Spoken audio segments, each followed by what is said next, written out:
न शरीयत से कोई ताल्लुक है और न ईमान वालों से, न आका सल्लल्लाहु अलैहि वसल्लम के गुलामों से ताल्लुक है। हम और आप सोचें कि जो काम हम अंजाम दे रहे हैं, न सहाबा किराम रिज़वानुल्लाहि अलैहिम अजमाइन ने किया, न वाक़िया करबला के बाद इस रूए जमीन पर बसने वाले कुतुब अब्दाल ने किया, न वली अल्लाह ने किया, तो हम कहाँ के कितने बड़े आशिक़े रसूल हैं या कितने बड़े आशिक़े अहले बैत हैं। हम मोहब्बत में कर रहे हैं या अदावत में कर रहे हैं? चल ये तो वो काम हम कर रहे हैं जो दुश्मनान इस्लाम ने, जो दुश्मनान करबला ने हज़रत हसनैन और शहदाए करबला को शहीद करने के बाद अंजाम दिया था। आज हम वही काम कर रहे हैं जो गैरों ने किया था, करबला में मौजूद कज़्ज़ाबों ने किया था, करबला में मौजूद गद्दारों ने किया था। और आज मुसलमान उस काम को खैर का काम समझ कर रहा है। हमें समझने की जरूरत है, जो करने के काम थे उनसे तो हम कोसों दूर हैं। अगर मुसलमानों से पूछा जाए कि मुहर्रमुल हराम के महीने में कौन सा काम करना चाहिए, हमें नहीं मालूम। मेरे दोस्तों,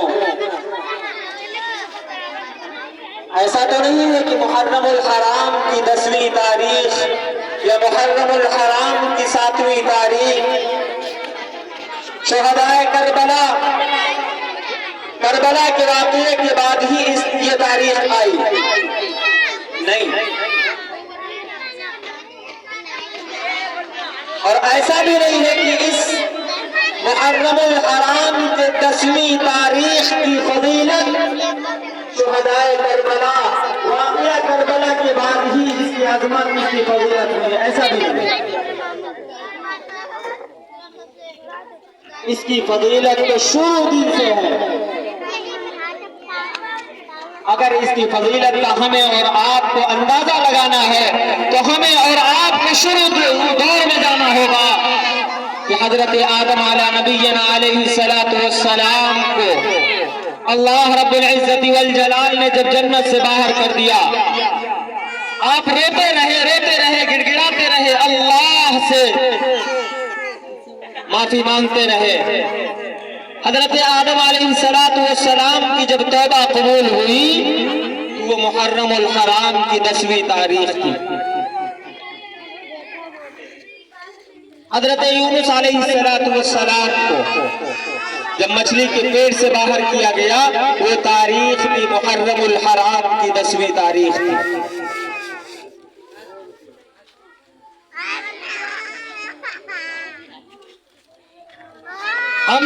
हमने ये सोच लिया कि मुहर्रमुल हराम की 10वीं तारीख की अजमत, 10वीं तारीख की फजीलत इमाम हुसैन रज़ियल्लाहु अन्हु की शहादत के बाद हुई। हजारों वाक़यात ऐसे मौजूद हैं कि वाक़या करबला से पहले मुहर्रमुल हराम के 10वीं तारीख की फजीलत थी। हाँ, ये जरूर कहा जाएगा कि वाक़या करबला के बाद इस मुहर्रमुल हराम की 10वीं तारीख की फजीलत और बढ़ा दी गई।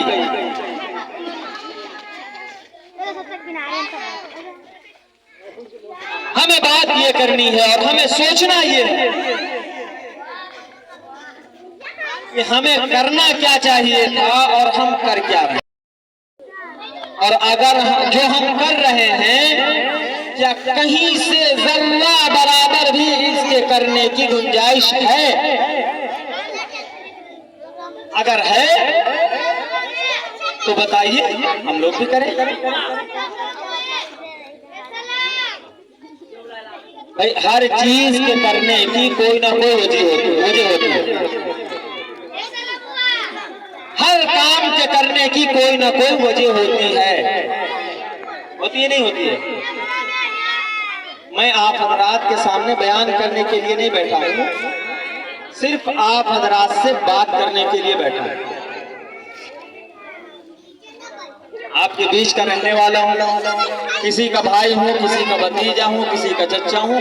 अगर कहने में कोई गलती हो जाए बिला झिझक आप पूछ सकते हैं।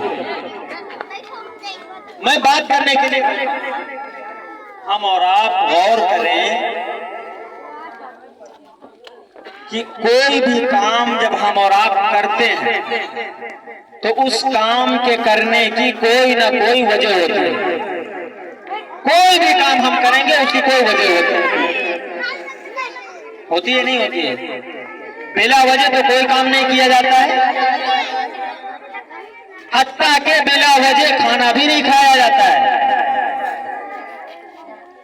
खाना भी खाया जाता है तो पेट भरने के लिए। तो क्या हमने अपनी जिंदगी में अपने इन कामों के करने के वक्त कभी सोचा है कि हमारे इस काम के करने का मकसद क्या है, हमारे इस काम के करने की वजह क्या है जो हम कर रहे हैं?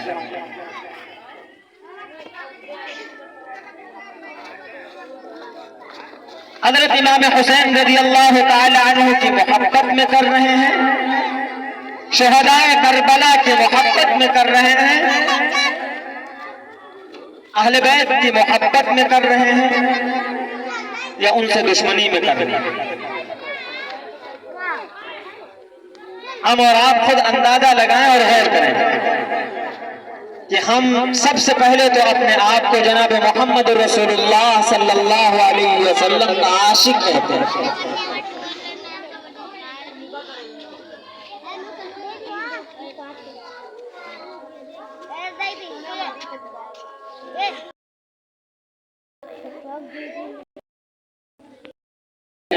बस इंशाअल्लाह साढ़े होगी, बस थोड़ी देर के लिए, आधा घंटा के लिए और भी जो है अपना वक्त दे दें, यह आपकी बड़ी मेहरबानी होगी। मशगूल हो गए उन बच्चों से गुजारिश है कि जो है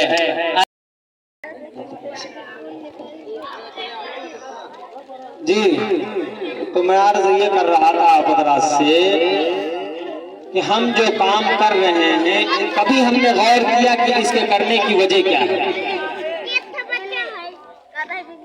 क्या इसके करने से शहदाए करबला खुश होते हैं या शहदाए करबला की शहादतों का मजाक उड़ाते हैं?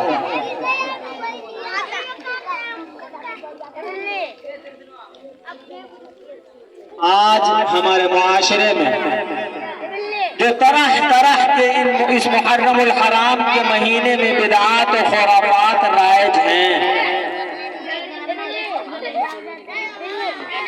चाहे वो ढोल की शक्ल में हो या ताजिया की शक्ल में हो या आलम की शक्ल में हो या झांझ और नगाड़े की शक्ल में हो, इन खुराफात और बिदआत का शरीयत से या शरीयत के मानने वालों से दूर दूर तक कोई ताल्लुक नहीं है। और अगर इन खुराफात व बिदआत का शरीयत से या शरीयत के मानने वालों से या नबी सल्लल्लाहु अलैहि वसल्लम के गुलामों से दूर दूर तक कहीं कोई ताल्लुक होता तो याद रखो मुसलमानों, हज़रात हसनैन अहले बैत शुहदाए करबला से मोहब्बत करने वाले हमसे लाखों गुना ज्यादा हमसे पहले इस रूए जमीन पर बसते थे। वाक़िया करबला के बाद और वाक़िया करबला के बाद तकरीबन 750 साल का जमाना ऐसा गुजरा है जिसमें इन खुराफात और बिदआत का दूर दूर तक कोई नामो निशान नहीं था।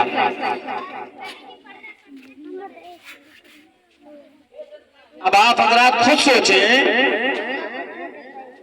कि वाक़िया करबला के बाद तकरीबन 750 साल तक या इस रोए जमीन पर जनाब मोहम्मद रसूलुल्लाह सल्लल्लाहु अलैहि वसल्लम के और जनाब मोहम्मद रसूलुल्लाह सल्लल्लाहु अलैहि वसल्लम के अहले बैत के आशिक इस रोए जमीन पर नहीं बसते थे।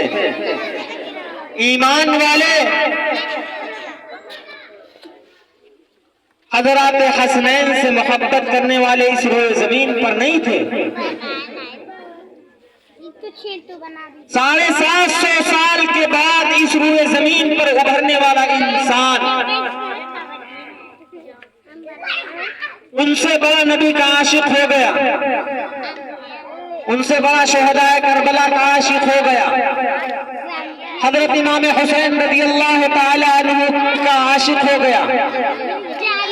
750 साल के बाद वाक़िया करबला पेश आने के तकरीबन 1400 साल के बाद जो उम्मत आएगी वो सबसे बड़ी आशिक होगी और आशिकी में वो भूल जाएगी कि हम कौन सा काम कर रहे हैं। अगर हम और आप सोचें, अपने मोटे दिमाग से सोचें, तो किसी के बताने या समझाने की कोई जरूरत नहीं है। अगर हम और आप अपने ईमान को मद्देनजर रखते हुए, अपने ईमानदार होने को मद्देनजर रखते हुए अपने दिल दिमाग से सही फैसला करें और पूछें,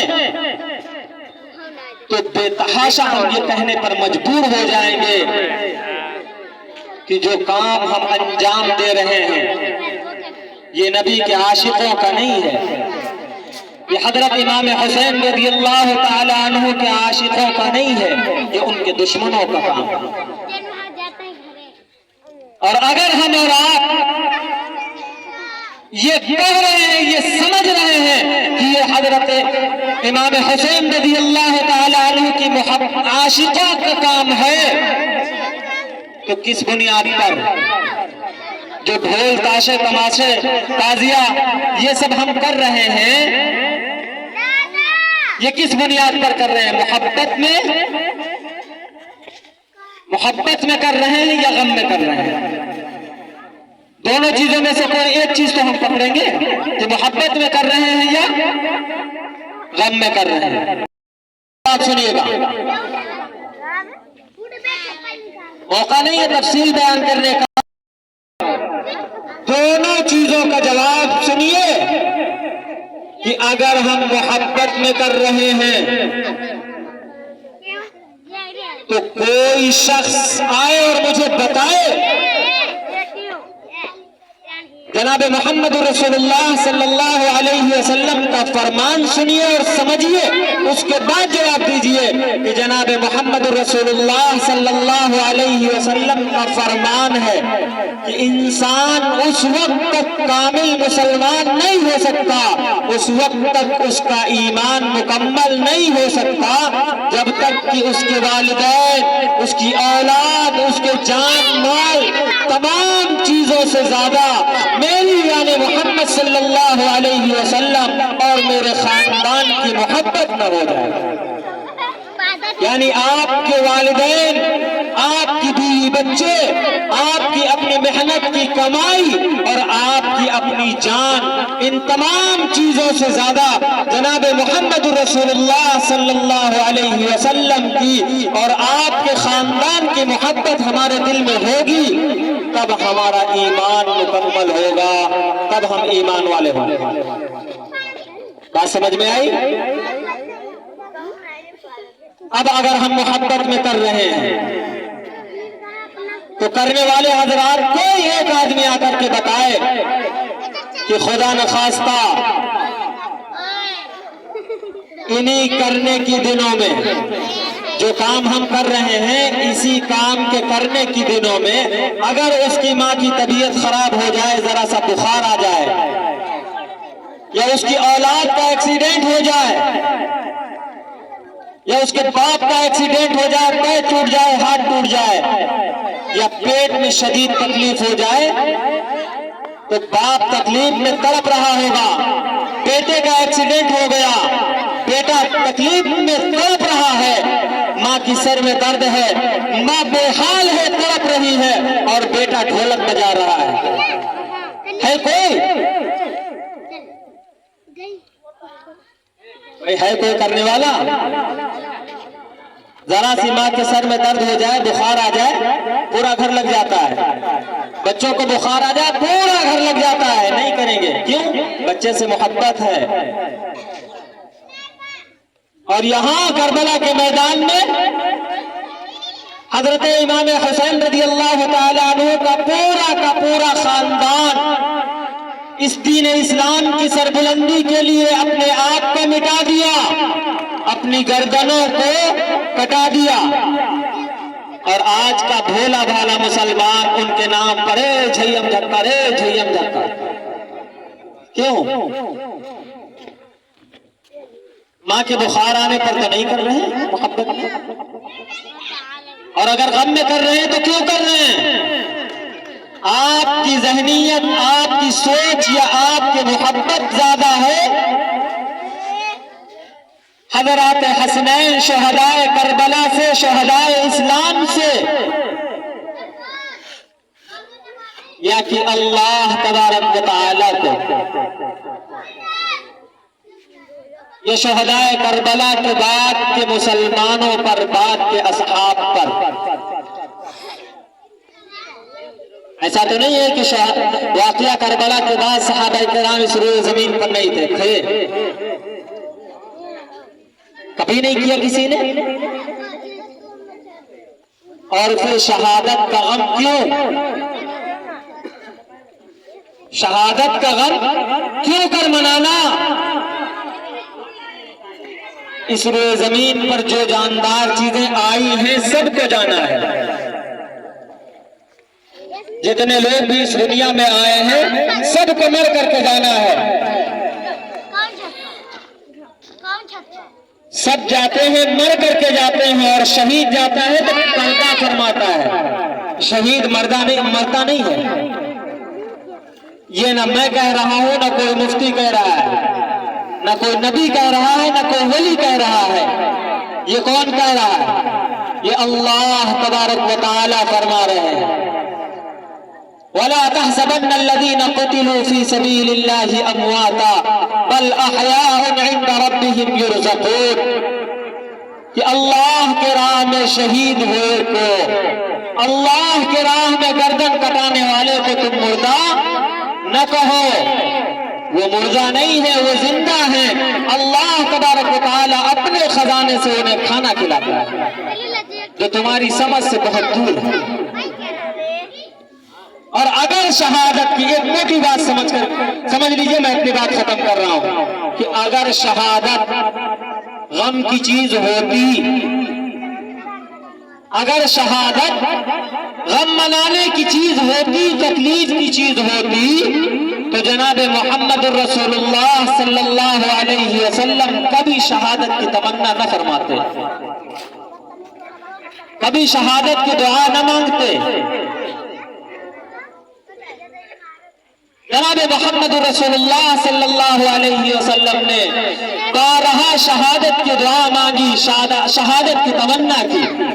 तुम उहया तुम उक्तल, तुम उहया तुम उक्तल, कि मेरा जी चाहता है कि मैं अल्लाह के राह में शहीद कर दिया जाऊं, फिर जिंदा किया जाऊं, फिर शहीद किया जाऊं, फिर जिंदा किया जाऊं, फिर शहीद किया जाऊं। अब आप बताइए,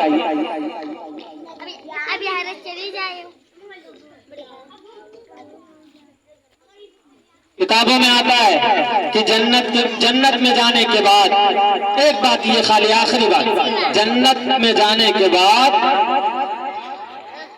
जन्नत से इस दुनिया में आने की किसी की कोई तमन्ना नहीं होगी।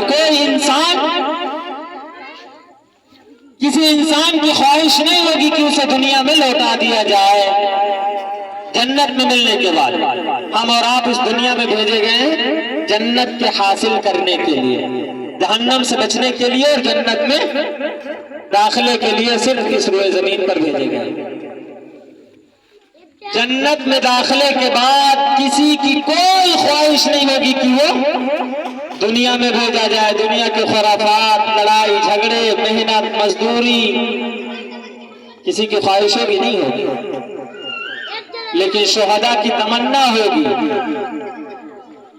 इस्लाम के रास्ते पर अल्लाह के नाम पर शहीद होने वालों की ये तमन्ना होगी और वो अल्लाह तबारक व तआला से इल्तिजा करेंगे कि बारी ताला, मेरी ख्वाहिश है, मेरी तमन्ना है कि तू मुझे दुनिया में लौटा दे, मैं तेरे नाम पर तेरे रास्ते में शहीद किया जाऊं, फिर जिंदा कर दे, फिर शहीद किया जाऊं, इसलिए कि शहादत के वक्त जो मुझे लज्जत मिली थी वो जन्नत में भी नहीं हासिल हो रही है। तो शहादत गम की चीज कहां हुई? जब शहादत गम की चीज भी नहीं है तो हम क्यों कर रहे हैं? मोहब्बत में भी नहीं कर सकते तो गम में भी नहीं कर सकते। करने के काम ये थे कि हम मुहर्रमुल हराम की 10वीं तारीख को रोजा रखते, 9-10 मुहर्रम को हम रोजा रखते। हदीस में आता है कि 10वीं मुहर्रम 9-10 या 10-11 को रोजा रखने वाले कि 1 साल का गुनाह माफ कर दिया जाता है। 1 साल का गुनाह माफ कर दिया जाता है। वो हमसे नहीं होता। जनाब मोहम्मद रसूलुल्लाह सल्लल्लाहु अलैहि वसल्लम का फरमान है कि 10 मुहर्रमुल हराम को खूब खर्च करो अपने खानदान पर, अपने घर वालों पर खूब दिल खोल करके खर्च करो, सखावत दिखाओ। जो शख्स 10 मुहर्रमुल हराम को अपने खानदान पर सखावत के साथ दिल खोल करके खर्च करता है, अच्छे से अच्छा खाने का इंतजाम करता है, अल्लाह तबारक व तआला उसकी कमाई में पूरे साल बरकत अता फरमाते हैं, उसकी रिज़्क़ बढ़ा देते हैं। ये हमसे नहीं होगा। हम करेंगे क्या? वही दाल की सब्जी, उससे ज्यादा कुछ नहीं बन सकता है। उससे पहले बनाएंगे तो खिचड़ा मलीदा। 10 मुहर्रम को क्या बनाएंगे? दाल की सब्जी। हमारे तमाम काम शरीयत से और शहादत